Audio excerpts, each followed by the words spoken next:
masjid gumbazi tagida 10 ming kishi bir paytda o'zida namoz o'qiyotgan holat bor. Mana hovlilarga qarang, sal yaqin kelaylik. Yo'lni yopib qo'ymaymiz, kelamiz.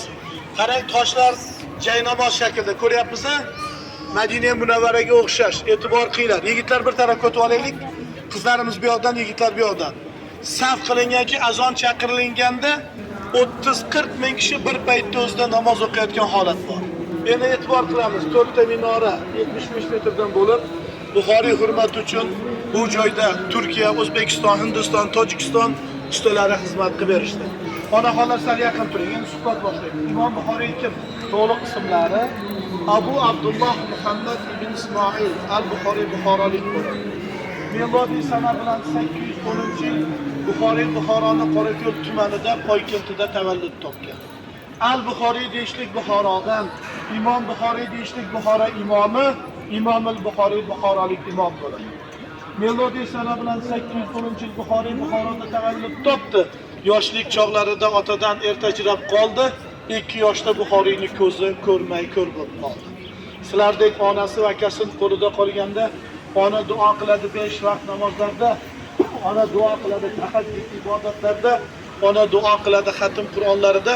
Ya Rabbiy ber, farzandimni ko'zga nur ber, bu yorug' dunyoni ko'rsin. Ona tahoratsiz sut bermas. Alloh o'rniga Qur'on tilovatlar qilar, kechalari ibodat qilar.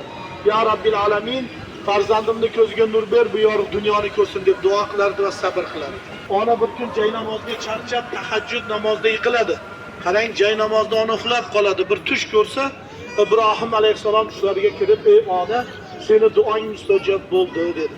Eshitamiz, ona uyg'onsa tush, farzandini uyg'otsa, Buxoriy bu yorug' dunyoni ko'rayotgan bo'ladi. 4 yoshlikda onaning duosini Alloh taolo mustajab qilib qo'ydimi, zehnni qo'shib qo'yadi. Yoshgina bola hofizi Qur'on bo'ladi, qori bo'ladi. 10-11 yoshida 70 mingdan ziyod hadisni yodlab oladi. 16 yoshga to'lganda Buxoriy Buxoroda taniladi. Hech kim dars berolmay qoldi. Qalbiga Ka'ba Baytullohni soladi. Hammangizda har biringizga Ka'baga Alloh yetkazsin. Imom al-Buxoriy 16 yoshlik bola Ahmad ismli akasini olib, onasini olib karvon bilan Ka'baga borib, haj arkonlarini tugatib 42 yil qoladi. Makkada, Madinada, Bag'dodda, Shomda, Basrada qolib, Al-Jami as-Sahih kitobini yozib Buxoroga 58 yoshda qaytib kelsa, ona aka qarindosh vafot etgan bo'ladi. Buxoriyning farzandi, zurriyoti, oilasi to'g'risida manba yo'q. Umr ilm bilan o'tgan ekan. Buxoroda xalq yaxshi ko'radi. Xalq hurmat qiladi. Ko'rolmaslar Xolid degan podshosiga yomonladi. Podshoh xalqingni olib qo'ydi. Podshoh taxtingni olib qo'yadi. Taxtidan qo'rqqan podshoh Buxoriyni saroyga chaqirtiradi. Sen xalqqa emas saroyda menga farzandlarimga dars berasan deganda Imom Buxoriy ilm izlab boriladi beshikdan qabrgacha.